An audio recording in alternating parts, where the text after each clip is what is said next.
It is the third day in a row. You sit down to do the thing. The feeling that started you is gone. You wait for it to come back. You check whether you still want to. You don't. And you sit there, half deciding, measuring whether today counts as one you can skip. Nobody warns you about this part, because skipping feels like rest.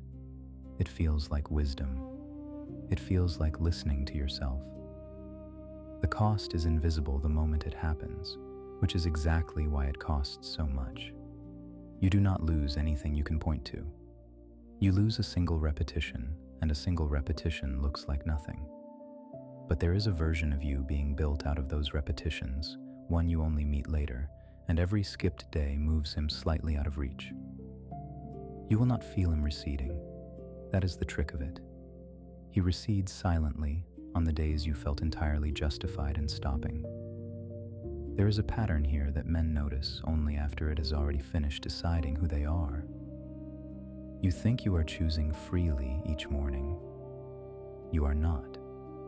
You are answering a question that was settled long before the morning came. Watch what you actually wait for.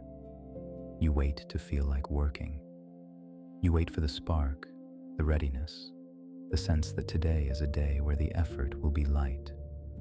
You have trained yourself to need that signal. And the signal is the most unreliable thing in your possession.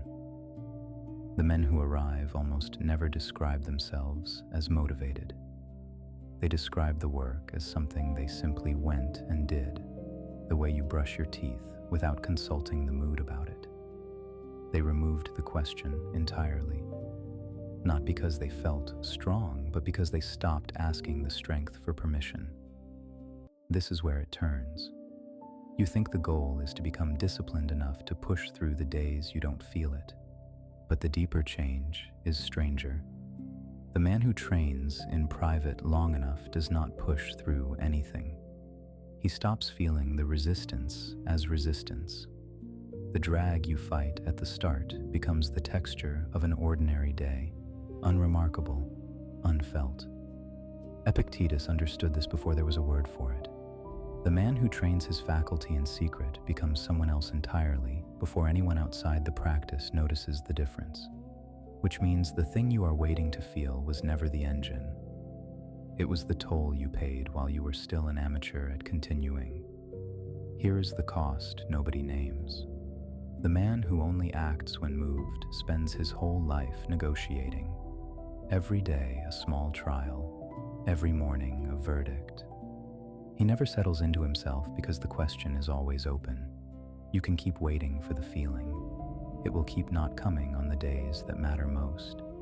And in some quiet season, you will notice the others are not waiting at all. They are not stronger than you. They simply stopped holding their own life up for a vote and went.